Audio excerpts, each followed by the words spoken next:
Yay! Okay, great. So we are, get my throat cleared. We are going to go into our monthly channel, our monthly Kyra, and just see kind of what happens and how it all kind of comes together. And there was a message that I got very clearly today, and that was that she wanted to talk about dissecting the I to get to the I am. So it is, I think it's going to be fun. I think this is going to be really fun. And some really interesting things might come out as well. So I'm here for it. I'm here for the ride. I'm here to connect with the possibilities. I'm already really hot. So I think I would like to turn the air down some more because her energy is so strong, and she's been kind of with me all day today. And I've been just kind of chilling out so that I could just accept as much energy as she wants to give. Some of you know, not all of you know, but I've been having a really bad dehydration issue. And I've been really conscientious about taking care of myself and that kind of thing with regards to that. And so it's been really just a fascinating journey. Dehydration is real, man. Like it's intense. So let me see. Sorry, technology is, when you're starting to go into spirit, it's not as easy to manage. Let's go down to 76. Okay. All right. Okay, so yeah, let's just hear some of the bell, and then we will go into our Kyra. All right, awesome.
Take some good deep breaths with me, friends, as I call in KuanYin.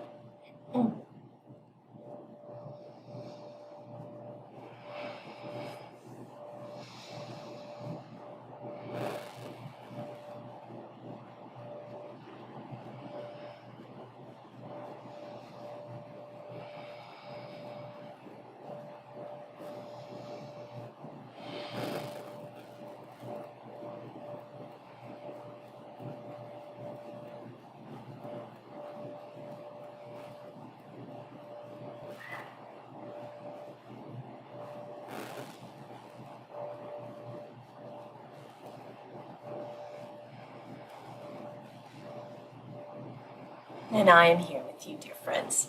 I am KuanYin. And in this space, in this time with you, it is so magnificent to journey and connect with like energies such as yourself. Oh, and it's so blissful and nice to have a nice, viscous, lubricated Kyra Yin in this process. It makes it much easier for the information to flow through her and to bring you the information that you are potentially enjoying and needing at this time. And so, dissecting the I to get to the I am. See, Kyra Yin wants to push right into the topic, right into the information, right into the flow. And we are suggesting now we allow a moment to just simply integrate further into her consciousness. She allows us to do so more gently and more easily every time we communicate. And even though these many years, it's been more of an experience where she can get information and then make a good choice, make a proper choice, move into the proper inspired direction by her inner being. We're a part of her inner being. We're part of your inner being. We are the divine energies that flow through all of creation. And so there's nothing that really truly defines us all. And so as the KuanYin energy, specifically the attribute of love and comfort and compassion and mercy and forgiveness, that is the aspect that she is pulling in now. But she could just as easily pull in the aspect of Lakshmi. She could just as easily pull in the aspect of Green Tara. She could just as easily pull in the aspect of Michael, Archangel Michael, or Gabriel, or Uriel, or Jophiel, or any of the beautiful energies that have moved across the consciousness of this world. And she chooses the KuanYin energy. She chooses the loving, compassionate energy. Why does she choose this energy? Why is this energy the most valuable to her in these moments, in these days? Because the Lakshmi energy is abundance. Yes. The Michael energy is clearing of negativity. It is stepping in and owning the power of truth, the truth. Yes.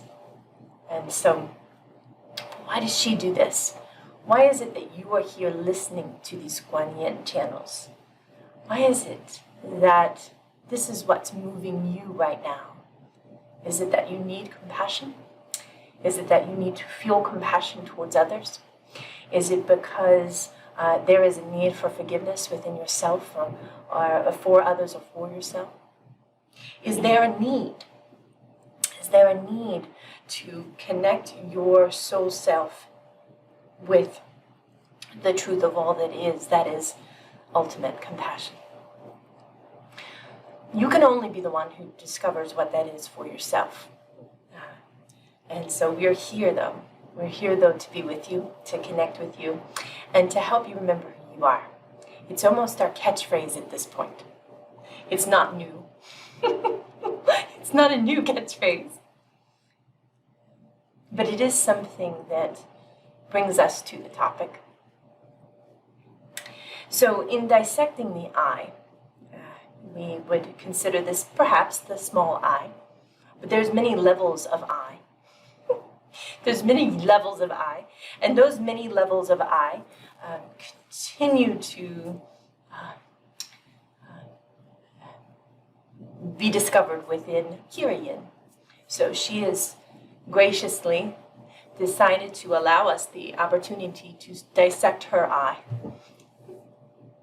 She is willing to be dissected before you. She is your frog in this lab experiment. So, you have the I she was born with. That was a determination by her parents and her family members and the sect of people that she was belonging to. And so her name was Ashley. And this name is as foreign to her now than you can even imagine. There's so much separation from that particular I and who she currently is. And so that doesn't mean there's anything wrong with the sect in which she was born in. It was perfect. It was perfect, ideal. Exactly what she needed for her growth and development. It was exactly what she needed. And so, much to her dismay in some cases. But we look at the I as in where she was born. And the conditioned state of her world as it was at that time in space. And so as you are dissecting your I to get to your I am, you would want to consider the sect that you were brought up in, with the name that you were given, and by other humans, and the home that you lived in or did not live in, or the vehicle that you lived out of, perhaps. or perhaps no vehicle at all. And coming into this incarnation is something with very trying energy around you, or abusive situations, or difficult situations, financially challenging situations in different parts of the world. And so these are all parts of that originating I. Yes, good. So now you have that. And as Kyra developed, she decided, because that's what we're moving into, the Kyra, is that she started to discover that the sect in which she grew up in was no longer what suited her the best. It suited her at the time, but then she moved from that understanding and awareness into a new one. And so, as we are simply dissecting the I of Kyra Yin now, is that she is trying to pause us from continuing the conversation. But she made choices. She made choices in her experience and her life that were harmful to her physically, harmful to her temple, harmful to her physical body, harmful to her mental, emotional body, harmful in many, many ways. Ways in which she was almost trying to separate herself from her body, from her physical body by harming it, and her emotional body by harming it, and not really knowing any different, and still yet knowing she didn't want to go back to the sect that she initiated in. She still played with this idea, and so she may feel certain levels of shame regarding these certain periods of time in her life, but we have none of that for her. This is the goddess of compassion, mercy, and forgiveness. There is no shame in this game. There is no shame in this game. And so when we look upon her, all we see is her majesty, is her master self, is her master. It's that we cannot see anything beyond that. So that's why we think it's a bit funny that she wants to reserve herself from speaking about the true state of her experience as she was moving through her eye. And so as she developed, she realized that she no longer wanted to be a part of that sect. And she also no longer wanted to be so separate from her body. Her body was putting her into situations that could potentially cause her harm. That her emotional and mental state was actually causing her the emotional and mental harm. And potentially to lose her life at the hands of another person. And so these risks that she was taking with herself no longer put her in a position where she could feel or sense her sovereign self, and nor had she ever truly, ever felt her sovereign self. She had a glimpse, as you all do. You all get a sense of a glimpse, yes? You all get a sense that underneath this layer, underneath this mask, there is something grand. There's something bigger. There's something that as you look upon yourself in the mirror and you look deeply into your own eyes, you can sense the God within. You can sense it. And if it's impossible for you to sense it yet, you will. You will, because even just having this information in front of you can be a spontaneous awareness of what truly is there. And so, in some cases, it is very dangerous to speak about these things. Kyra Yin is saying in the background, because there are certain faiths and certain ideologies and certain belief systems out there that say, this, you are not God. And this cannot be farther from the truth. You certainly are. And so as you are mulling this idea or concept over, she moved from this I and decided she wanted something deeper, something more real. And she had an awakening during an abusive conflict. And during this awakening, it wasn't like she had the ultimate awakening where you transcend whole reality. But she had awakening enough to realize that there was something deeper and more clear in her than she ever really knew before. And so many of you have already had this experience. and some would have called it shock. She was just in a state of shock, pain, or that her mind was helping to protect her from the physical pain that she was in. And so therefore it created this energetic environment of blissful feeling. And when you have a look from the bottom up to the upper echelons of spiritual awareness, it is easy to discount an experience such as she had, such as you have had, and say, well, that's not scientifically logical, or it is scientifically logical, but it's only the way the brain and the chemicals within the brain work and communicate with each other. And we suggest to you that let's take a up-down approach, where we look at it from the goddess, look at it from the God self, look at it from the higher upper echelons of truth. And you will truly get a sense of how magnificent and what a very small token of that awareness really is. A very small sliver of understanding it truly is. And so as you are looking from this upward place, downward at the situation that you may have experienced in your life, you may have had this satori. You may have had this moment of enlightenment, or many, many moments of enlightenment. You may have had many, many moments of enlightenment. You may already be enlightened. You may already be enlightened, and you're just playing this game. You continue to play the game of being human. And you can play this game as long as you like, and we enjoy the game, and we enjoy watching you play the game. But as we are dissecting the I, we want to get you to that I am. Okay, so now, there is a realization, there is a new function within the human that says, wait a minute, I am infinite. And then somehow or another, you all forget. You forget that moment or that feeling, and you continue to move on about your life, and she did so. But she did so in a very interesting way. She started to follow impulses and guides within, feelings of almost insanity at times, where she was overrun with this absolute blissful feeling, as though she could fly across mountaintops and sink through floors without the aid of any kind of hallucinogen.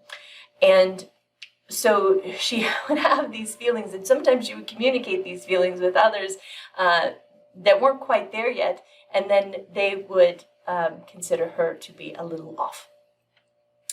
And so, but she continued to enjoy playing with this idea of her infinite self, and playing with the idea that she could hold the energy between her hands, and that she could form it into a ball. And that she could move that ball around. And she could feel it in the warmth of her hands. She could feel it going from one hand to the other. She could see it. She could see the light in it. She got a very clear sense of this, and perhaps you have too. And then also feelings or sensing a grounding or pulling down nature, just becoming extremely aware of gravity as a force on the earth. And then at other times feeling completely weightless. And then at other times having dreams of flying through the air. And having deep meditations where she would completely leave her body. And other times where she does something incredibly crazy, which is channel a divine energy such as ourselves. And believing that this is all absolutely possible. There is no reason to doubt it. There's no reason to consider that there is any other way other than this. She was convinced.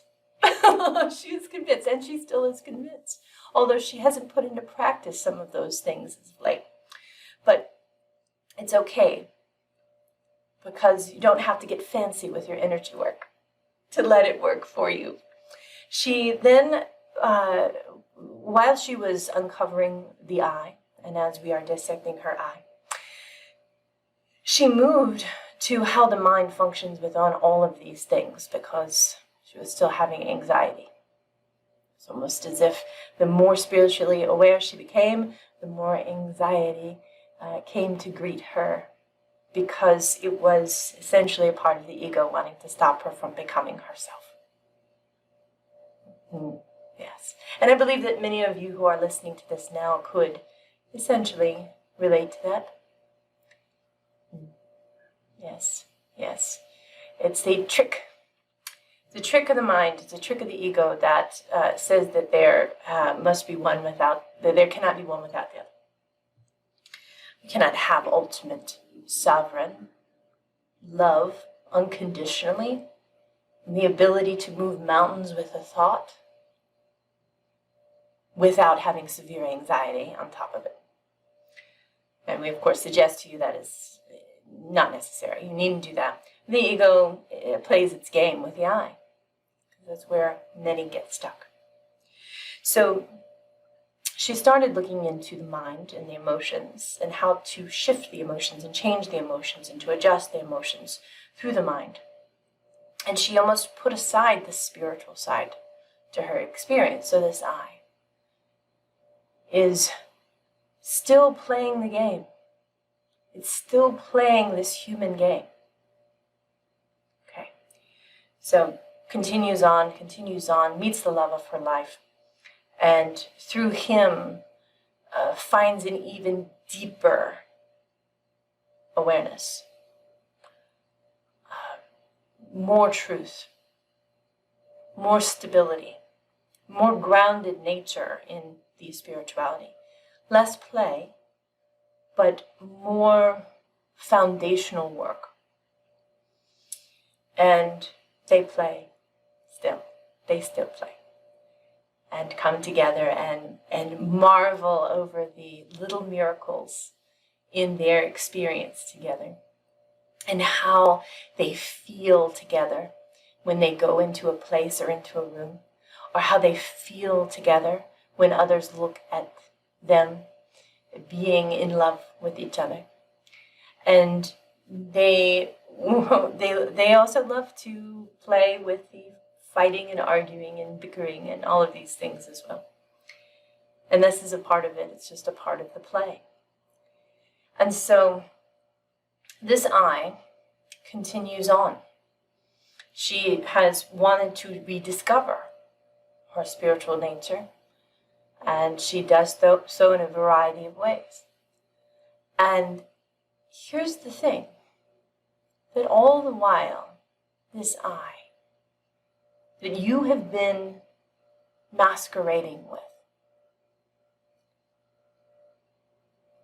has simply been there to hide from you the fact that you are the I am. What is the I am? The I am is your sovereign self. It's your sovereign being. It is that which is always there. It is the only true thing, because the only true things never change. It is who you are, it's who I am. It is who all are. And so as you are developing and coming to terms with your I, which we feel is a very interesting thing to do, is to dissect the I. Because the more you look at something, and the more it changes, the more it adjusts. Because Kyra Yin wasn't born Kyra. She changed her name in a spiritual way many years ago, more than 20 years ago.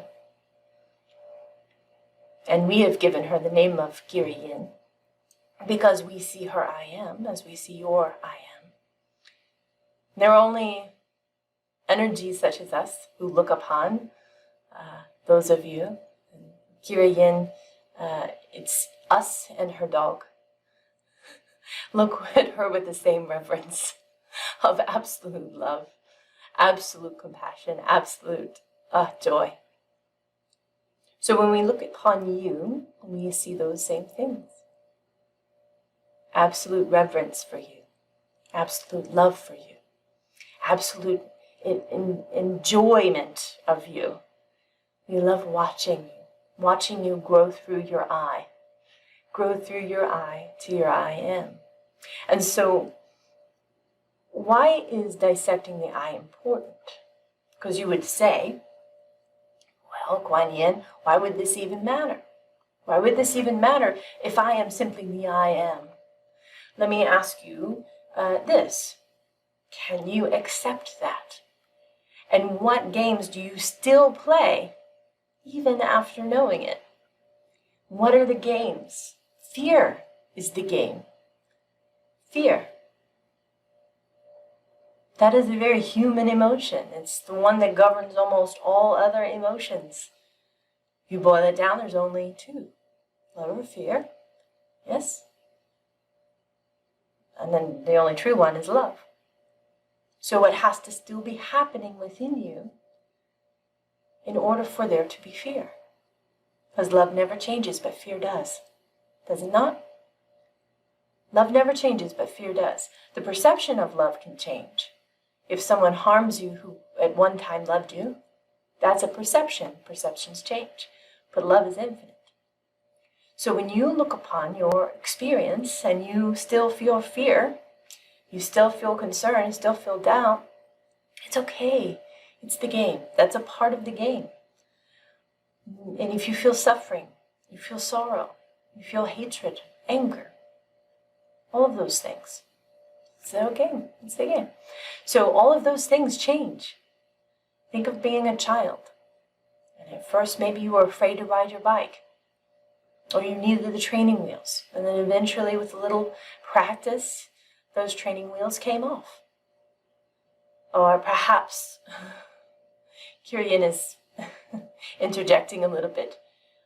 She received a tool to help her. She says that she will demonstrate it for you at some point. But it is a handstand helper.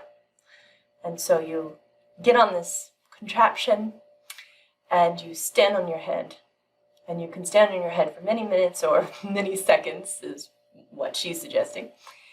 And the fear that she felt to first kick her legs up into the air, oh, it was nauseating.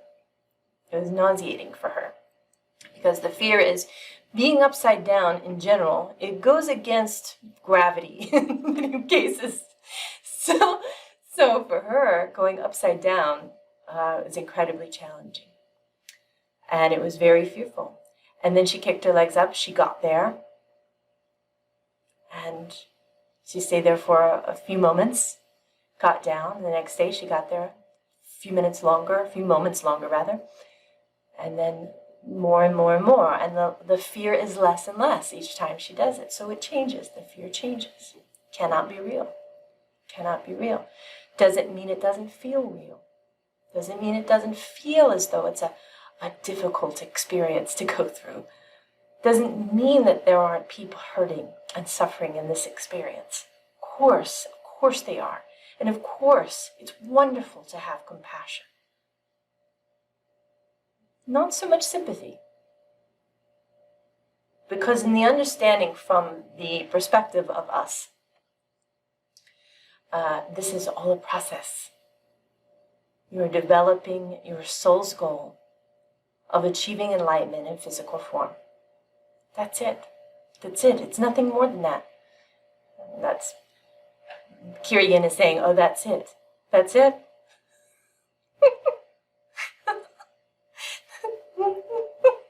That's all.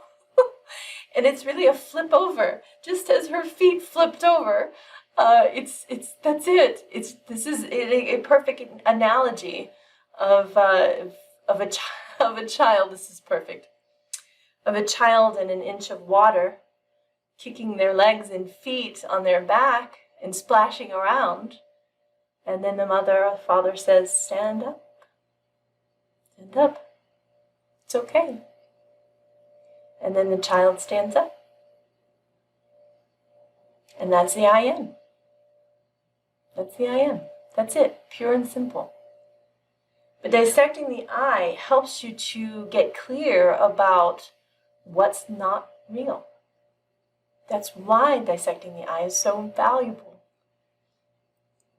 Kyra Yin is bringing to our attention a story she heard recently, or an understanding rather. She says there are people in your consciousness, in your world, who believe the earth is flat.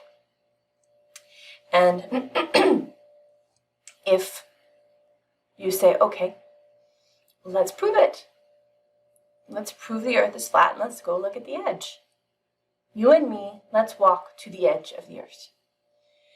But you have to follow the latitudinal line to the letter. You have to follow that line. You cannot deviate from that line. You have to walk in a straight line. And you will have them find that as they are moving in the direction of their belief system, they will find that their belief system has to change because they're going to come back and find themselves at their starting point. Right? And you could do it longitudinally. And the same thing would happen. And the same with shadows. The same with all different types of things that you could help them to see that it is impossible, that the earth is flat. And so this has become so controversial because the I wants to be right. The I wants to be right. But what's interesting about this is that if you allow someone to follow their understanding all the way to the end, what will they find? Will they find that they are truly God? Will they find that they are truly the I am? And so when you dissect the I in this way, you help them to come to that conclusion of, that is real, that never changes. That is real, that never changes. My fear changes. My concerns and doubts changes if I allow them to. If I show myself a new perspective, if I show myself a new understanding, if I show myself compassion, if I show myself a level of integrity where I'm willing to look at those things and doubt them a little bit, question them a little bit. So, as you are questioning your fears, as you're questioning your doubts, as you're questioning your understanding of who you are able to then remember yourself.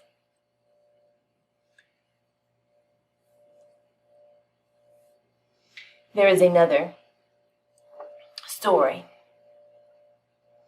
Because KuanYin, the energy of KuanYin, the energy of all that is, the energy, but also the humans with the embodiment of their souls or the houses of their souls.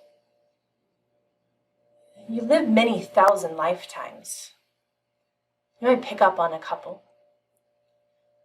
This is why we're unconcerned. We're unconcerned about shame, regret, guilt. Don't worry, you'll get to do it all again if this is the lifetime that you choose to come back. Or a lifetime after this, come back. And so,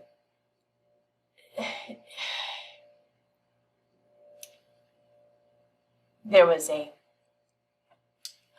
master. And there was a man who came to the master, and the man said, how many lifetimes do I have left to live? I've had such a sorrowful time, such a hard time. It's been so challenging and difficult. And he said, the master looked at him thoughtfully and said, look out upon this field, and you see that there are many flowers. And on each flower there are many petals. And each one of those petals is going to be a lifetime that you live. That's how many lifetimes you have left, is that field with those flowers and those petals. The man was irate, angry, frustrated. He said, how could you do this to me? Try not to shoot the messenger, please. It's being a messenger. And so the man walked away in his huff, and then the next man walked up and he said, Master, how many lifetimes do I have left to live? It's been a hard life, it's been sorrowful, it's been painful. And the master looked at a tree and he said, for every leaf on that tree, you will have another life to live. And so, the man, disgusted, angry, frustrated, He walks away. And the master continues on, and another man walks up to him and says, "Oh, master, how many lifetimes will I have left to live? It's been hard, it's been sorrowful, it's been painful, it's been wretched. It's been a horrible lifetime." The master says, "Look out upon those leaves of grass there. All of those blades of grass." And he saw an open patch, field, and many, many blades of grass. And the man jumped up and down, happy, joyful, excited, elated, blissful, that he had the number of lives left that he knew he was going to live. And his perception of the experience, although very different from the others, he didn't have fewer lives left to live. He just had a different perspective.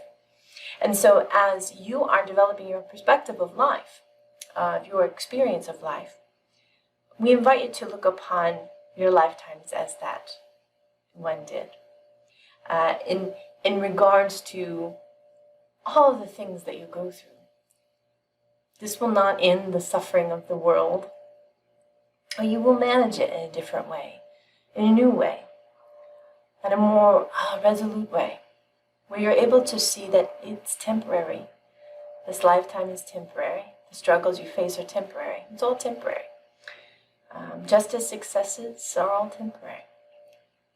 Grieving is temporary, though we will say that when you feel that you have lost a loved one, or rather you've physically lost a loved one, they're not gone, but the feeling of loss of them is great, and it can be carried with you throughout an entire lifetime, although it does lessen.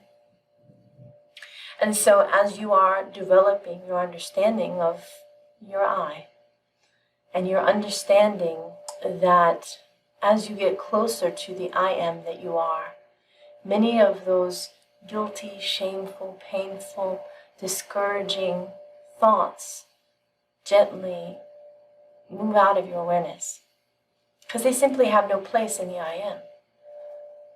They're no longer valuable in the truth, because the game is no longer being played, because you needn't play it any longer, because you are already understanding who you are. You're already understanding your infinite nature. So if we look upon you and go, it's okay. It's easy to have compassion from this perspective, from this point of view. Because we know you have many lessons still left to learn. Many truths yet to uncover. And even if you choose in this lifetime to fully embrace the I am, that I am, when you're truly willing and able and can see beyond the I,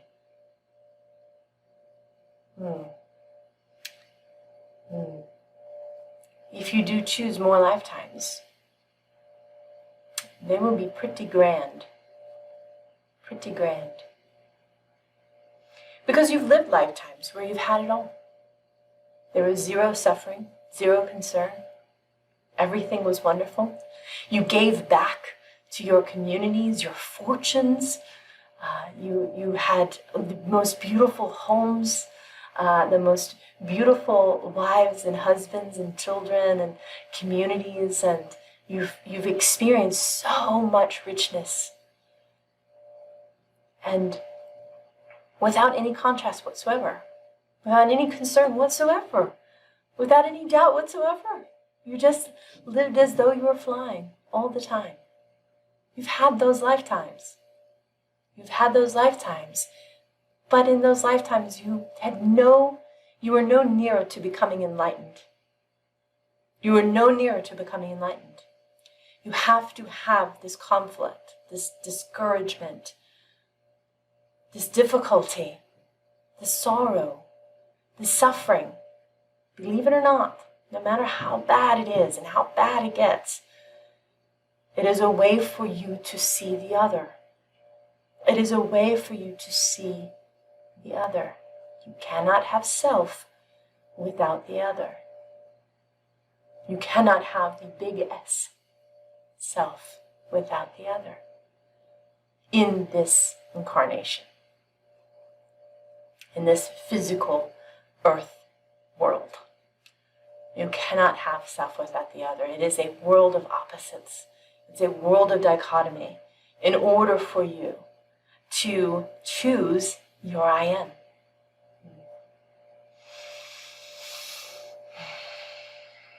And we feel all of it. We feel all of your I am. We feel all of your I am right now as you're sitting there listening to this. And even if you're listening to it in 30 or 40 or 50 years beyond this particular communication, we feel your I am. We remember who you are. And what we want to do is get you to remember who you are. So, let us take a moment. Let us take a moment to breathe in this I am. Get comfortable. Move your body. Move your shoulders.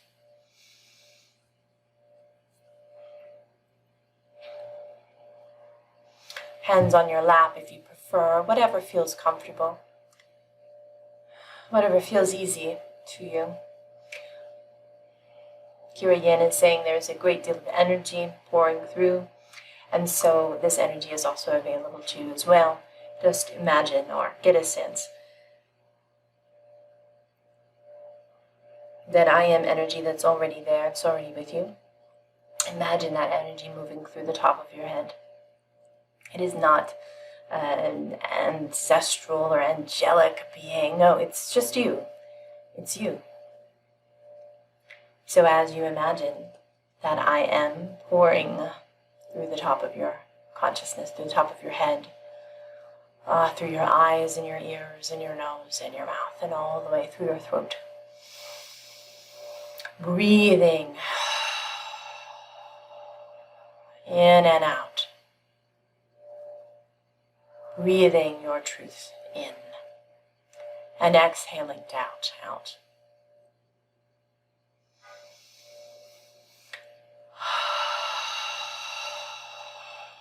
You are in this space. Your truth is here. Your I am presence is here. As it moves, this light or energy or feeling or warmth or coolness, whatever you feel, is moving down through your shoulders and arms and chest and abdomen and legs and feet, and through every cell, through every chemical component within your awareness, and those without your awareness at all, your bones and muscles, the physical body and the physical components that make you up, the percentage of water in your body. This being a conduit, being a lightning rod, essentially, to the energy that is already there, but cultivated in a way that your mind can grasp it, understand it, can get a sense of it. And everybody has different senses of these types of experiences. So imagine that I am moving through your body, your arms and legs. You may feel that tingling in your hands or your feet. It's just a remembrance. It's a remembrance of who you are. A remembrance of a time where you could move energy around by just the flick of a finger, essentially.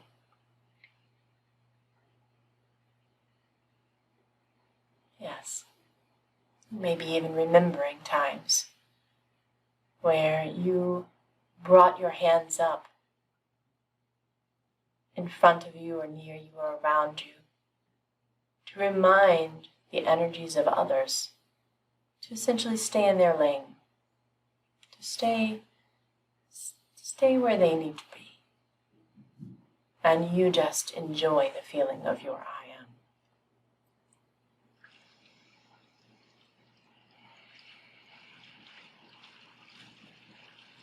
just as if water is flowing through the top of your head, the tips of your toes, and out through your fingertips. You remember. You remember now who you are.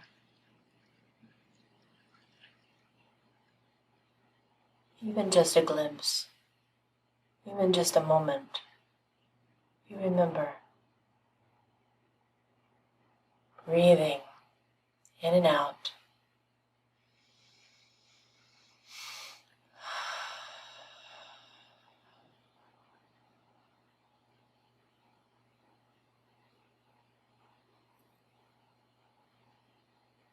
You are the source of love. You are the source of connection. You are the source of knowing. You are the source of truth. Many want to say the source is outside of themselves. No, the source is right at the center of you. And there is no separation between you or I or Kyra Yin or any friend or family member or the plants and the trees and the stardust in this experience. There's no difference. There's no difference between you and a drop of ocean water. There is no difference. Energetically, you are more than you have ever imagined yourself to be. And that love that we have for you, it transcends every lifetime you've ever had, ever considered having. Every lifetime that you have played at, and every lifetime that has been difficult, every lifetime that's long-lived, and every lifetime that was incredibly short, almost as if it was a blink. But all of these lifetimes, all of these experiences, all of these truths of who you are, they just don't have a candle, hold a candle rather, to your I am. Your I am has been cultivated through these lifetimes, but ultimately, there's so much greatness in you. There's so much greatness in you, and words cannot express this enough. Words cannot express this greatness of who you are. And so, dear friends, coming back into the awareness of the room and the feeling of your body and the breathing in and out in those ways that help you to become more aware or awake. Opening your eyes when you're ready if you had closed them. And we have this wonderful feeling and wonderful knowing for those of you who are watching now, later, 50 years from now, whatever it might be. We have this wonderful feeling that as you are discovering your I am, as you are testing the I, as you are cultivating your truest nature, no matter whether you choose to be enlightened in this lifetime or the next lifetime, or many thousands of lifetimes, and there's many, perhaps, blades of grass, that you do so joyfully, and you trust in yourself, and you trust in the knowing that you are moving along. You're not stale, you're not stagnant. It's good. You're doing it right. You cannot do it wrong. You're doing it right. You're doing a good job. You're doing a good job. Trust yourself. Trust yourself to make good choices for your life. All you need to do is call. You can call on KuanYin, you can call on Michael, you can call on Jophael, you can call on Lakshmi, you can call on Krishna, you can call on whomever, energies that you like, that bring you into harmony with your truth. Because they're just you. They're just beautiful different aspects of you. And you get to play in that knowing.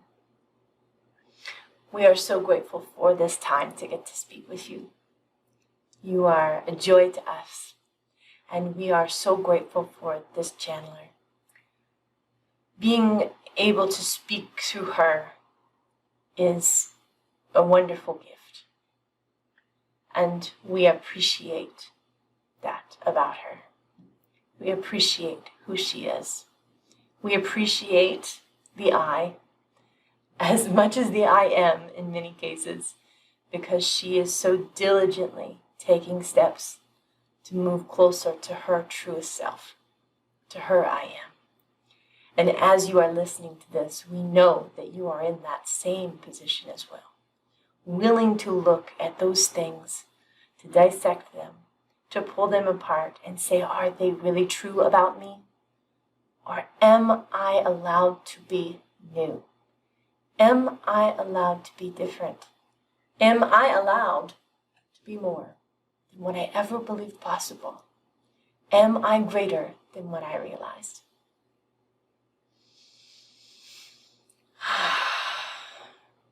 And you are. You are. Remember who you are.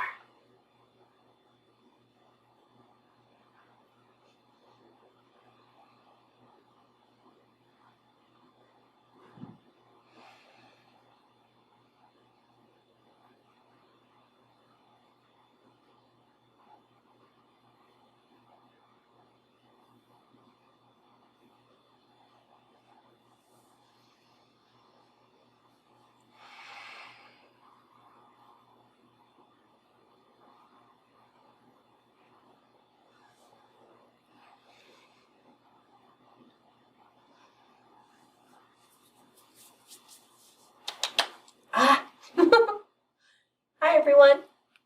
Hope everything went well on the technical side. Hold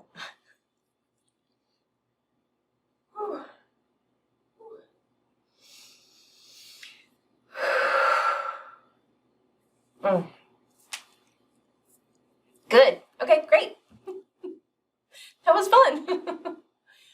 It's a lot easier to channel when you are fully hydrated.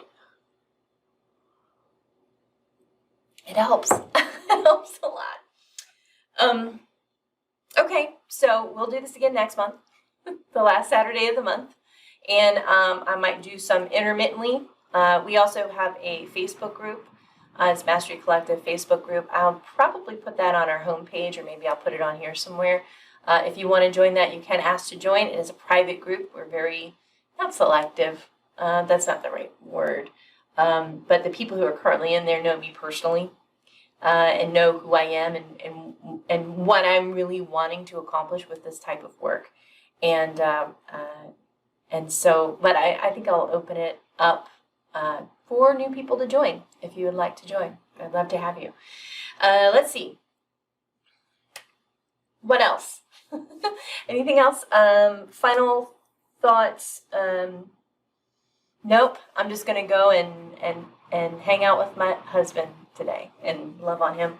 So, all right. Thank you guys for joining me. I love you all, and KuanYin loves you too. That is very obvious. And we will talk to you again soon. Bye.